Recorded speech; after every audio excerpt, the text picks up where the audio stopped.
Hallo allerseits, ich bin heute auf der Inhorgenta in München, Fachmesse für Uhren und Schmuck, und bin hier am Stand von Erwin Sattler, die Großuhren bauen, faszinierende Großuhren, und lass mir jetzt von Jürgen Kohler, das ist der Uhrmachermeister, der für die Entwicklung der Uhren hier verantwortlich ist, bei dieser Münchner Traditionsfirma, eine der Neuheiten erklären und zeigen. Das ist jetzt eines Ihrer neuen Schmuckstücke. Bernsteiner, ganz genau, das ist jetzt eines unserer neuen Modelle. Das ist die Aperia S70. Das ist eine Banduhr mit einem Halbstundenschlagwerk in einem relativ neuen Gehäuse mit einem auf Gärung verklebten U-Glas. Die Scheiben sind entspiegelt, also sprich nahezu unsichtbar. Wie groß ist die Uhr, wie hoch? Die ist genau 70 cm, daher auch dieser Name, Aperia S für Schlagwerk, 70 für die Gehäusegröße. Besondere jetzt an diesem Modell ist die Skelettierung des Zifferblatts. Man sieht schön die ganzen Teile des Schlagwerks, die poliert sind. Man sieht die schwarz rodinierte, von Hand bouillonchierte Vorderplatine und die blauen Zeiger, die jetzt gerade kurz vor 4:30 anzeigen. Blau, handbombiert wahrscheinlich wieder. In dem Fall nicht handbombiert, sondern handgeschliffen, aber auf jeden Fall von Hand gebläut. Genau. Gut. Und die hat einen Stundenschlag und einen Halbstundenschlag? Sie hat einen Halbstundenschlag, da schlägt sie einmal, und einen Stundenschlag, da schlägt sie dann immer die volle Anzahl der Stunden, die vergangen sind. Schlägt die dann auch nachts oder kann man das abstellen? Man kann es abschalten. Wir haben jetzt da schon ein kleines Gewicht. Man sieht es rechts unten am Zifferblattrand. Ein Abstellgewicht, das stellt den Schlag ab. Würde jetzt der Zeiger überhalb gehen, passiert nichts. Man hört keinen Schlag und man sieht keine Bewegungen. Würde man jetzt weiterdrehen, über die volle Stunde, würde wieder nichts passieren. Wenn ich jetzt das Gewicht aushänge, ist die Uhr zum Schlagen bereit und schlägt praktisch à la Repetition die aktuelle Uhrzeit. Das würde ich sagen, probieren wir mal. Ja, dann hören wir es auch mal gleich schlagen.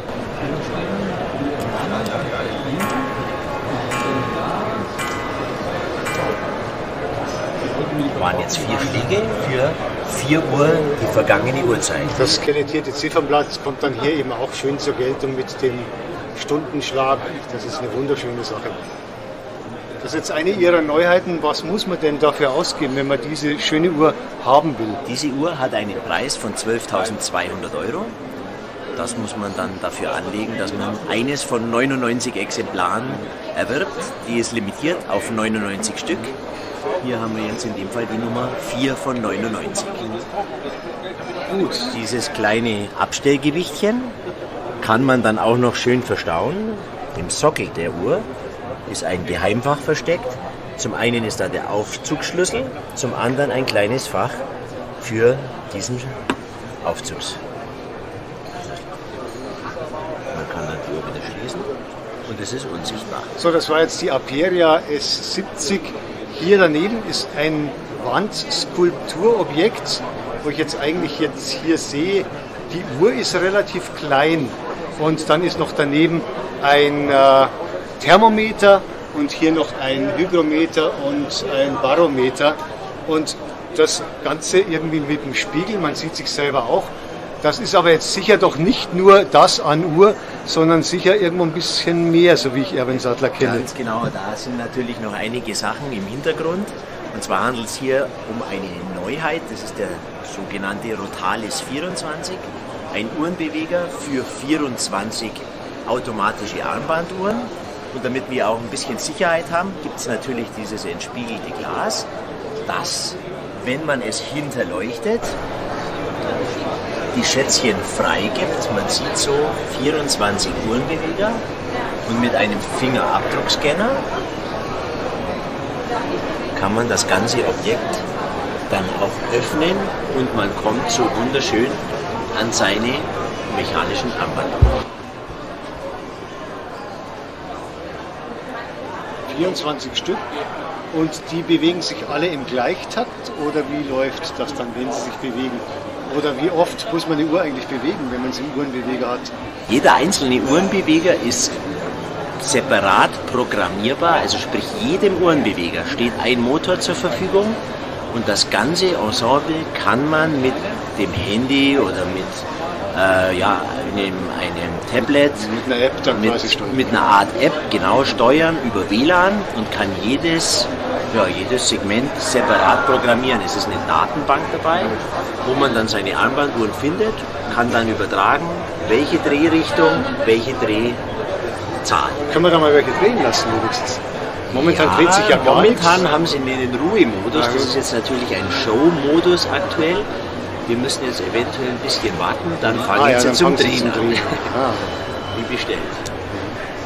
Und wenn ich jetzt eine Uhr rausnehmen will, dann greife ich hin und nehme die, dann bleibt die stehen automatisch. Nein. Oder muss ich das manuell machen? Man sollte da warten, bis sie wieder stehen bleiben. Man könnte sie theoretisch aber auch während dem Drehen rausnehmen. Das kann ich Ihnen aber gerne mal vorführen.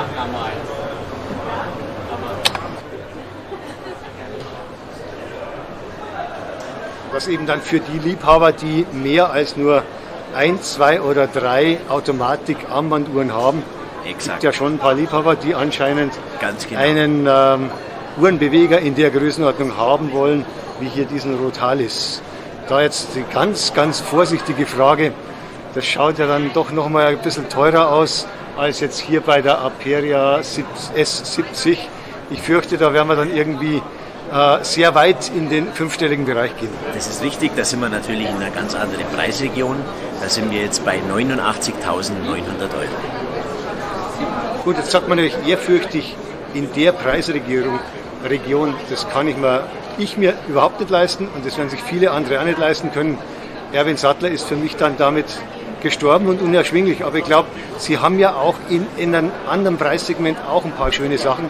Sie haben ja begonnen mit diesen Uhrenbausätzen, die es gibt. So kann man es vielleicht mal anschauen, was es da überhaupt noch gibt. Da haben Sie natürlich vollkommen recht. Genau. Wäre schade, wenn wir dann nur in dieser Preisregion was anbieten könnten. Entsprechend haben wir noch einen neuen Bausatz. Das ist die Mechanica M5. Wir sehen sie jetzt hier. Können wir mal um die Ecke schauen. Das ist unser neuestes Modell, die Mechanica M5. Ein Tischuhrbausatz. In dem Fall jetzt hier als schwarze Version, als Kirschbaumversion, gibt es auch als Nussbaumversion. Diese Uhr besitzt ein Wochenläufer-Uhrwerk. In dem Fall jetzt ein Uhrwerk mit reiner Zeitanzeige. In der Kirschbaumversion rechts daneben gibt es schon ein Zubehör, das ist die Mondphase, also zusätzlich mit einer Mondphasenanzeige. Zudem gibt es noch eine weitere Option, und zwar eine Datumsanzeige, die ergänzt werden kann. Ergänzt, das heißt, ich kann auch später sagen, ich möchte aus der Uhr, wenn ich jetzt sage, ich fange an, ganz normal, ohne Mondphase, ohne Datum, ich möchte vielleicht später irgendwie, wenn ich wieder ein bisschen Geld habe, dann erweitern? Ganz genau. Also Sie können praktisch jetzt, die Einstiegspreislage ist jetzt hier 3.100 Euro für ein Holzmodell mit dem Standard-Zifferblatt. Und wenn ich jetzt dann später erweitern will, kann ich mir zum Beispiel diesen Mond auch noch Jahre danach gönnen und kann das Ganze umbauen. Das heißt, da gibt es Umbausätze und dann habe ich auf der Rückseite die entsprechenden Bohrungen schon vorbereitet. Genau. Das sind zum Beispiel jetzt hier in dieser Standardversion schon Bohrungen vorgesehen, die dann später für den Mond in Frage kommen. Beziehungsweise, wenn man es andersrum sieht, hier ist der Mond verbaut, entsprechend diese Bohrungen schon in Betrieb. Da werden dann die Standardbohrungen frei bleiben. Und somit ist es modular aufgebaut und man hat keine unnötigen Kosten. Gut, das heißt, bevor wir uns jetzt dann die vierte Neuheit noch anschauen, Sie haben ja vorhin schon erzählt, 4 Stück, schauen wir noch die anderen Bausätze kurz an, die zwar nicht neu sind, die Sie mir aber dann vielleicht auch nochmal zeigen könnten. Ganz genau, da haben wir natürlich immer noch unseren Dauerbrenner, die Mechanica M1. Wie der Name auch sagt, M1, es war tatsächlich die erste Bausatzuhr aus dem Hause Sattler. Von dem Konzept identisch. Die Naturholzgehäuse sind ein bisschen günstiger, die schwarzen Gehäuse etwas teurer. Jetzt hier ist die Einstiegspreisklasse bei 4.900 Euro, bei 4.400, Verzeihung, jetzt habe ich was Falsches gesagt, bei 4.400 €, im schwarzen Gehäuse sind wir bei 4.900 €. Und M1 kann man dann auch gleichzeitig sagen, habe ich glaube ich auch schon irgendwo in Erinnerung, 1 für eine Sekunde, sprich Sekundenpendel. Nein, nicht. Nein, das stimmt in dem Fall nicht. Wir haben hier ein 5/6 Sekundenpendel. Wenn wir auf die Sekundenanzeige ganz genau schauen, dann sehen wir, der Sekundenzeiger macht in einem 5-Sekunden-Segment 6 Schritte. Entsprechend sind auch 6 Indexe aufgedruckt. Das Pendel ist etwas kürzer als ein Sekundenpendel und schwingt daher schnell. Ein sogenanntes 5/6 Sekundenpendel. Gut, ist auch noch schön gemütlich, langsam. Viele Leute lieben es ja, wenn die Uhren nicht so ganz schnell ticken. Definitiv, macht 72 Schläge in der Minute, also sprich, man kommt dann mit einer Herzfrequenz, wenn man sagt, zwischen 65 und 80, liegt man noch wunderbar im entspannenden Bereich. Gut, dann die weiteren Mechanikeruhren, die wir noch haben, das ist dann hier die M4. Genau, hier haben wir die M4. Auch vom Namen her kann man das gut ableiten. Das war die 4. Uhr praktisch als Uhrenbausatz hergestellt. Das ist ein 5/7 Uhrwerk, auch entsprechend Pendel. Daher sieht man, der Sekundenzeiger macht 7 Sprünge in 5 Sekunden.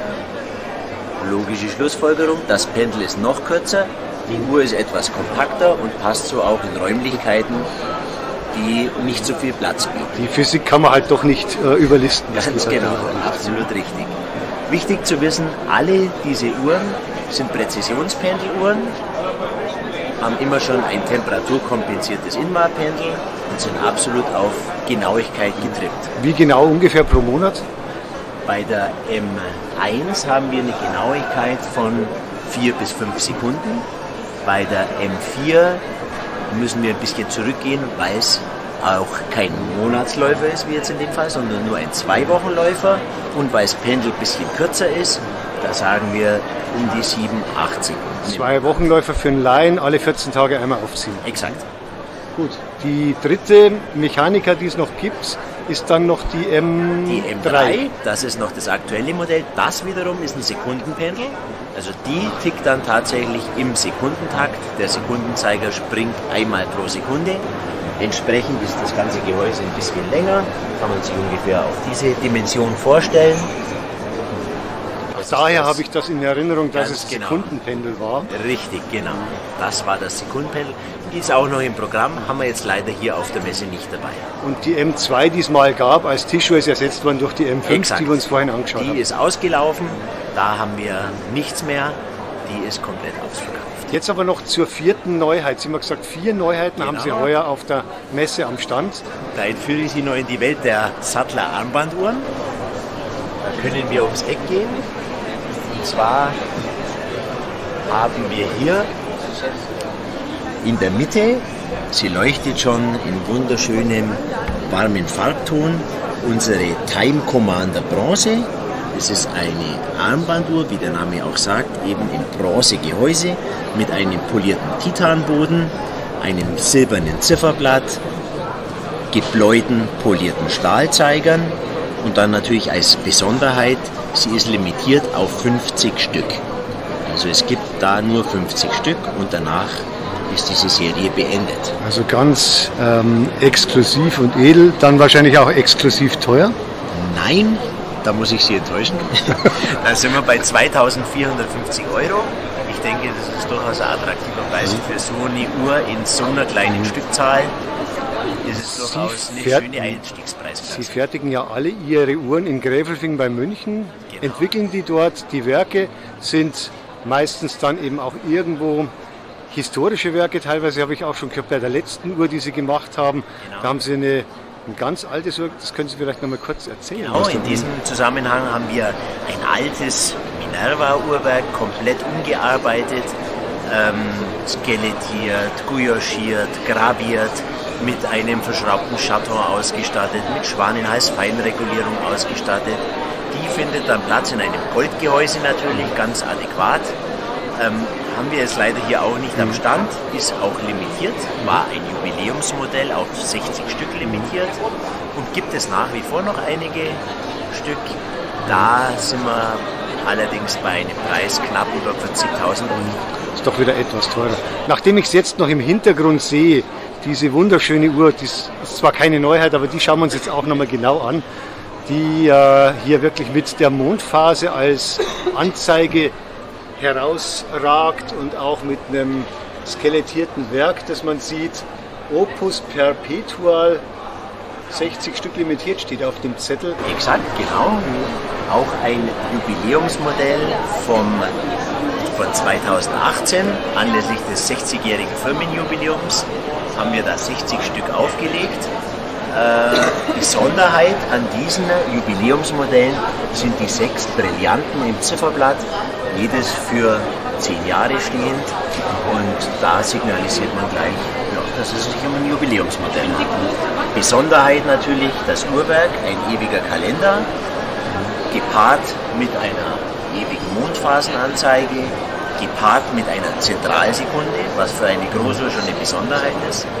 Dann gepaart nochmal mit einem Halbstundenschlagwerk und das Ganze als Präzisionspendeluhr.